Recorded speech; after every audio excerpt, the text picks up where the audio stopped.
Você enfrenta muito problema de pedidos de alteração, clientes que te pedem para fazer uma série de alterações repetidamente, ou que pedem para você criar uma arte nova porque não gostaram, e você não tem muita certeza sobre como lidar com isso, se você deve regular a quantidade de pedidos, se você deve conduzir de uma outra forma essa negociação. Então, se você tem dúvidas sobre isso, eu vou abordar esse assunto daqui a pouquinho, depois das vinhetas. Fica aí.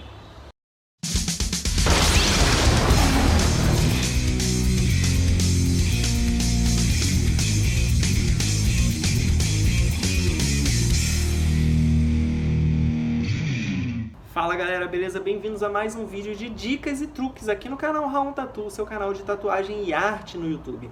No vídeo de hoje eu escolhi esse tema que é pedidos de alteração. Eu sei que é um problema, né, quando isso acontece muitas vezes, quando acontece repetidamente, e tem diversos fatores que influenciam no cliente acabar pedindo mais ou menos para mudar uma arte. Depende muito da maneira como você conduz o seu processo de atendimento, mas também varia muito de acordo com o perfil do cliente, da índole dele. Então eu vou falar sobre todos esses aspectos, eu vou dar a minha opinião, falar como eu costumo conduzir esse meu processo de atendimento, né, e de apresentação da arte, das alternativas e tudo mais, e como eu lido com pedidos de alteração. Então fica aí que é um papo bem bacana, tá? Tudo isso vai rolar daqui a pouquinho depois de recados. Fica aí.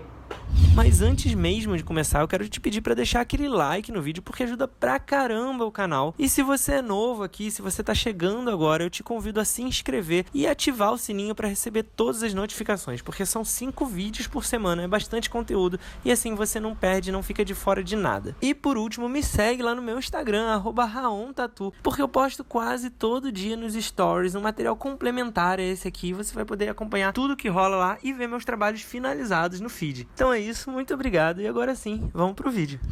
Bom, o tatuador que se apresenta como artista autoral, ele se propõe a criar artes originais e exclusivas para os seus clientes, né?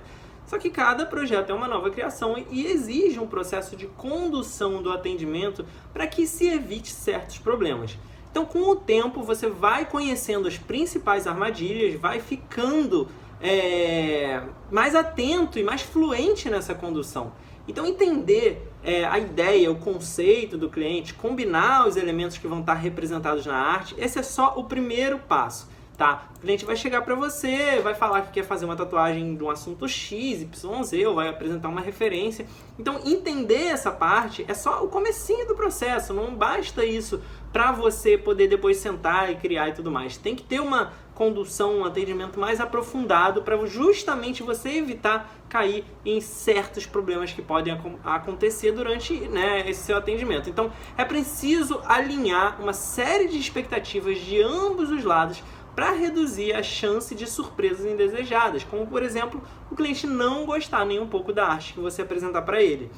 O cliente, ele precisa estar ciente e de acordo com a abordagem estética que você pretende seguir. Por exemplo, né, a melhor forma para isso é apresentar referências que sigam a linguagem estética, a linguagem que você pretende abordar. Pode ser de outros trabalhos seus que tenham o mesmo estilo do trabalho que você pretende fazer agora para atender esse cliente, ou de outros tatuadores que tenham uma abordagem parecida, uma abordagem próxima à que você pretende fazer. Então, se você fizer essa parte, já é meio caminho andado para evitar surpresas e muitos pedidos de alteração. Outra coisa que ajuda muito é criar vários checkpoints de aprovação, ou seja, não deixar para apresentar a arte só finalizada, pronta. Você pode, por exemplo, apresentar o esboço a lápis para o cliente e aprovar a composição dos elementos no espaço, aprovar o traço dos personagens, dos objetos, etc. Né? E aí é importante que você também tenha um entendimento de como que você vai apresentar isso, né? Porque se você apresentar muito garranchado, de uma forma que só você entenda, não adianta. Mesmo que seja um esboço, ele precisa passar para o cliente uma ideia de como vai se comportar depois que tiver finalizado. Se ele pedir para alterar, por exemplo, algum detalhe de composição, vai ser muito menos traumático você fazer isso no momento em que você só esboçou aquela composição no lápis, do que depois que a sua arte estiver pronta. Se ele quiser, tipo, em vez de botar esse detalhe aqui em cima, bota aqui embaixo, ou sei lá, sabe? Tipo, não gostei de como os elementos estão distribuídos no espaço.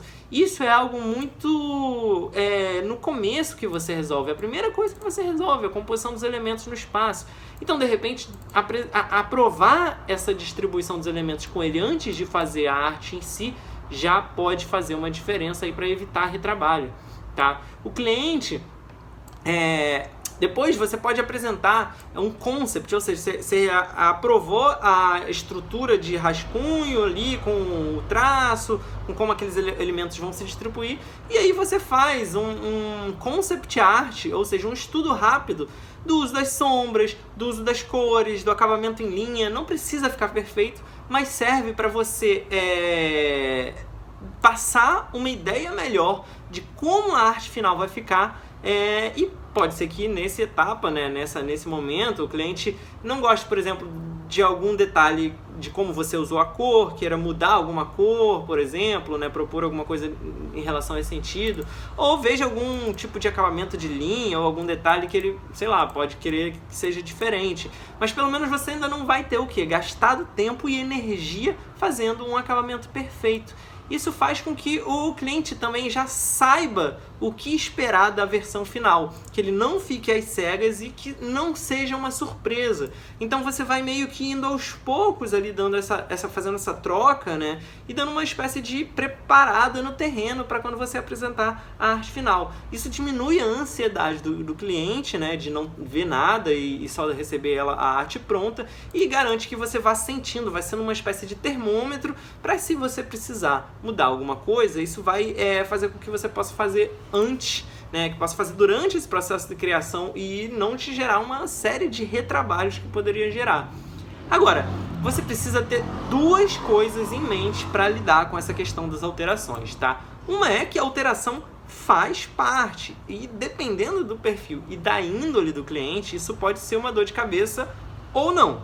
Tá? Alguns clientes vão dar mais valor ao estilo autoral, vão dar mais valor ao conhecimento técnico do artista, e outros clientes são mesmo mais controladores e acham que sabem como vai ficar melhor, sabem como vai ficar bom, melhor do que você. Alguns não entendem que você é o profissional, que você vai ter mais conhecimento para propor. Então você está sujeito sim a essa variedade de perfis. Mas em geral, cara, na grande maioria das vezes, quando você faz um bom trabalho de condução, né, desse atendimento e dessas etapas de aprovação, tem poucas surpresas. Quando rola um pedido de alteração, é um detalhe pequeno. Sei lá, alguma escolha de cor, alguma questão de gosto pessoal do cliente, um acabamento e tal, algo que ele deixou passar, que ele não observou ainda durante o concept, durante o rascunho, tá? Então é preciso ter isso em mente. A alteração faz parte, não tem como fugir, tá? E o cliente precisa estar confortável. Então, se você restringe o número de alterações, vamos supor, no meu processo de atendimento, eu só faço 3 alterações, aí o cliente vem orçar com você, você vai marcar, você fala, as regras são que eu vou te dar até 3 rodadas de alteração. Tá? Eu ouço uma galera falando sobre isso, mas eu acho meio complicado, porque isso gera uma insegurança no cliente. Ele vai pensar, se eu não gostar e já tiver esgotado o meu limite de alterações, eu vou ter que tatuar como é que tá, da forma que tá? Ele não vai querer isso. E você não quer isso, porque isso pode ser uma barreira enorme na hora do cliente fechar com você, né? Ou pode gerar até mesmo desistência depois que você já tiver tido o trabalho de fazer a arte, e aí, sei lá, ele já pediu 2, 3 alterações, está pronto, ele não gostou, ele vai falar, pô, foi mal, não quero, não vou tatuar, me devolve aí o meu sinal. Pode dar dor de cabeça, tá? Então, o que acontece? Eu faço o contrário. Eu deixo o cliente tranquilo com a ideia de que ele só vai tatuar quando a gente chegar numa arte que seja 100%, que ele esteja 100% confortável em tatuar. E aí, normalmente eu falo com ele, combino, né, que eu vou apresentar a arte com antecedência da data marcada para tatuar, para ele aprovar, e se ele não curtir algum detalhe, eu deixo ele confortável de que a gente vai poder alterar até ficar no gosto dele, tá? Eu não imponho nenhum limite, nenhuma barreira. na grande maioria das vezes, o trabalho é aprovado de primeira por causa daquela condução que eu expliquei no início do vídeo. Ou seja, se o cliente não curtiu algo, eu já identifiquei no rascunho ou no concept art e já solucionei durante o desenvolvimento dessas etapas. Algumas vezes, ainda assim, quando eu apresento a arte final, é preciso mudar algum detalhe, enfim, uma coisa ou outra que, sei lá, o cliente não tinha conseguido visualizar na aprovação do concept ou que ele só não curtiu mesmo na arte final.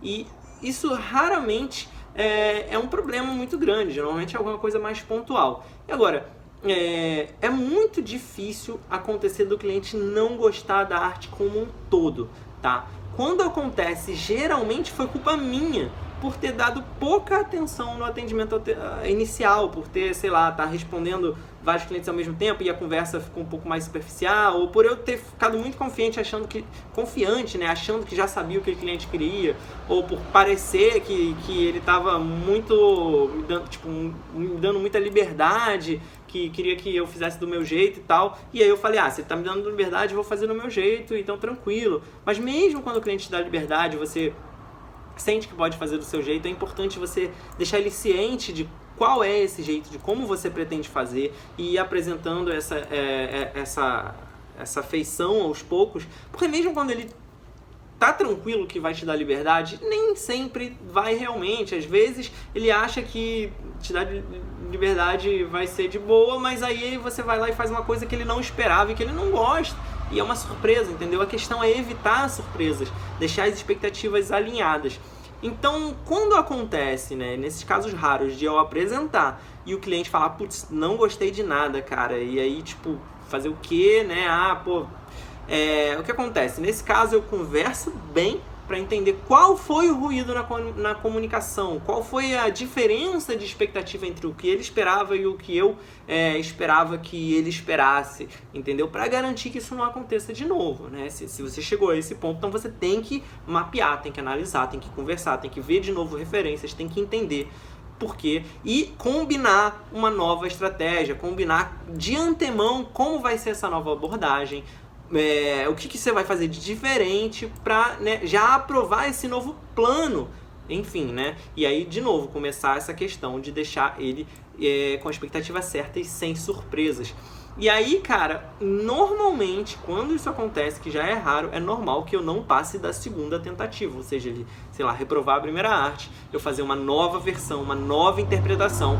E aí eu já tá muito mais seguro, muito mais embasado com o que ele tá esperando e fazer de forma muito mais assertiva, muito mais certeira, tá? Até hoje, que eu me lembre, eu só tive 1 ou 2 casos que eu precisei, refazer a arte do zero mais de uma vez, tá? E mesmo assim, como eu disse, precisar fazer a arte do zero é raro, não é algo que acontece. Se você segue bem esse fluxo que eu propus, se você tem essa preocupação inicial de atendimento e de condução das aprovações, das rodadas de aprovação, normalmente você chega lá no final com menos surpresas, tá? Agora, se você estiver tendo todos esses cuidados e mesmo assim entrar nesse looping de ou o cliente pedir infinitas alteraçõezinhas de detalhes e tal, que no final nem fazem tanta diferença, ou pedir para fazer várias vezes a arte e não ficar satisfeito, normalmente isso é um sinal de problema.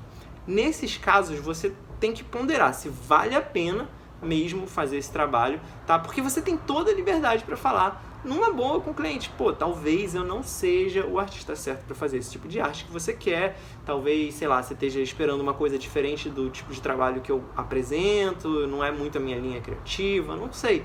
A maneira como você vai justificar depende muito da situação. Mas, às vezes, isso é um bom filtro. Já aconteceu umas 2 ou 3 vezes de eu propor, de forma educada, claro, e tal, que a gente desista do projeto, porque não tá rolando. E quando é assim, obviamente eu vou devolver o sinal, né? Você tem que estar disposto, afinal é você que está propondo essa desistência, esse cancelamento, porque você acha que não está rolando, que, enfim, não vai dar um bom resultado. E aí eu peço desculpas por não ser capaz de atender ele. E é tudo bem falar isso numa boa, assim, educadamente. Como é algo raro, né? A verdade, como eu falei, isso serve de filtro, ou seja, tem dores de cabeça que não valem a pena. E aí, sobre isso, eu tenho um vídeo, inclusive, que eu falo sobre os 3 piores tipos de cliente, ou seja, eu abordo esses perfis e explico esses 3 principais perfis problemáticos, e um dos tipos abordados é justamente o cliente que pede alterações sem parar, tá? Eu destrincho essas características, falo algumas outras que estão relacionadas com essa questão, e nesse vídeo eu dou dicas de como lidar com cada um desses 3 piores tipos de cliente. Então, se você quiser saber um pouco mais sobre essa questão de como contornar, né, e como lidar com esses perfis mais problemáticos, então eu vou deixar um cardzinho aqui em cima em algum lugar, você clica e vai lá assistir o vídeo, beleza? Se você gostou desse vídeo aqui, não esquece de dar um gostei, porque ajuda pra caramba o canal, beleza? E se você tá chegando agora, se você ainda não conhece os conteúdos, eu te convido a ver outros vídeos e se inscrever, mas ativa no sininho aqui embaixo para você receber todas as notificações, beleza? Porque são 5 vídeos por semana e muita gente não recebe se não ativar no sininho, não vê que tem novidade, tranquilo? Então é isso, galera, eu vou ficando por aqui, muito obrigado pela audiência, até o próximo vídeo, valeu! Se você gostou desse vídeo e quer ver outros como esse, se inscreve aqui no canal. É só clicar nesse logo redondo que tá aí na tela, dá um like no vídeo que é muito importante, compartilha com outras pessoas que você acha que também vão gostar, comenta aqui embaixo pra gente poder trocar ideia e, por último, dá uma olhada nesses 2 vídeos sugeridos aqui na tela. Pode ser que você também goste.